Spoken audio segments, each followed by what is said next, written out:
नमस्कार।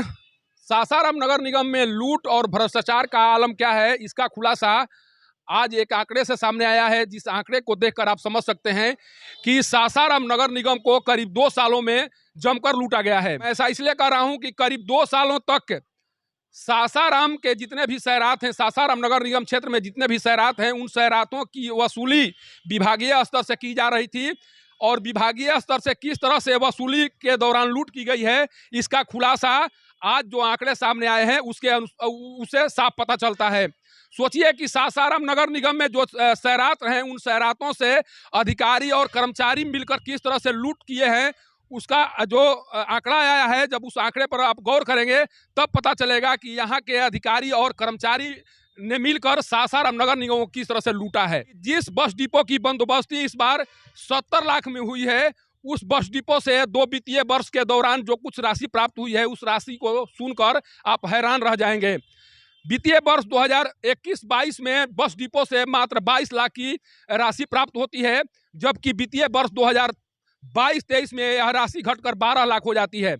सोचिए कि जिस बस डिपो से इस बार 70 लाख वसूली की अनुमान या राजस्व प्राप्त होने का अनुमान लगाया गया है, और 70 लाख में जिस बस डिपो को बंदोबस्त किया गया है, उस बस डिपो से मात्र वित्तीय वर्ष 22-23 में 12 लाख का राजस्व प्राप्त होना, ये क्या दर्शा रहा है? आखिर उसी बस डिपो से 12 लाख की राशि क्यों प्राप्त हुई?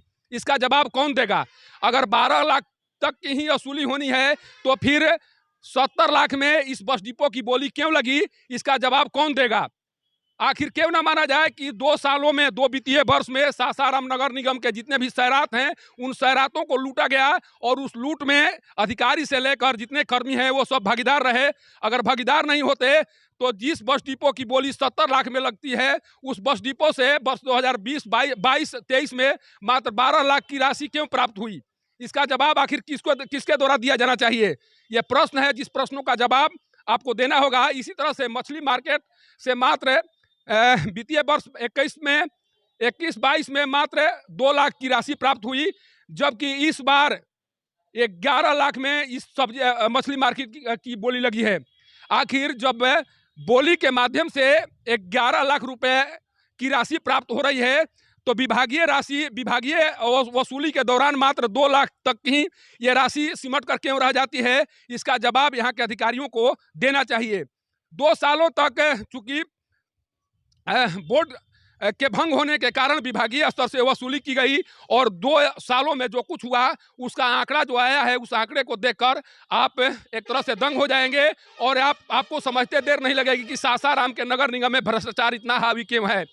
मैं लगातार ये बताने की कोशिश करते रहा हूँ कि सासाराम के जितने भी शहरात रहे हैं, 2021-22-23 में जिस तरह से विभागीय वसूली के दौरान लूट मचाया गया, आखिर उसका खुलासा हो ही गया।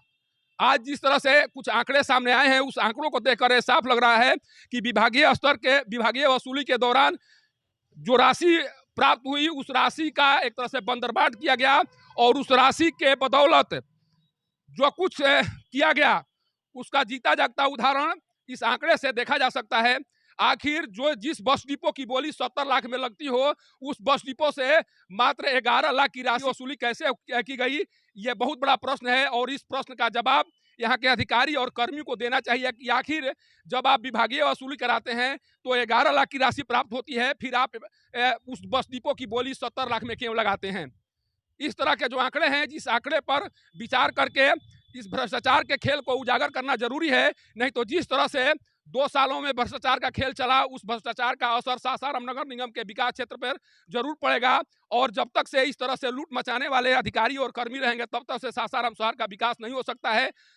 2 वर्षों के दौरान जिस तरह से, जिस तन्मयता से, जिस निर्भीकता से सासाराम शहर के शहरातों को लूटा गया, उसके कारण उसका असर अभी भी दिखाई पड़ रहा है, और ये असर तब तक से बना रहेगा जब तक से इस तरह से लूट मचाने वाले कर्मचारी और अधिकारी नगर निगम में काम करते रहेंगे। उन अधिकारी कर्मचारियों से ये पूछा जाना चाहिए कि 2 सालों में इतनी राशि कम उगाही क्यों हुई और इसके पीछे का कारण क्या है। जब तक से वैसे अधिकारी और कर्मियों पर कार्रवाई नहीं होगी, तब तक से सासाराम नगर निगम कार्यालय सुधरने वाला नहीं है, और लूट का जो सिलसिला है वो लगातार इसी तरह से जारी रहेगा। सासाराम के नगर निगम कार्यालय से पब्लिक न्यूज के लिए सत्येंद्र चौबे की रिपोर्ट।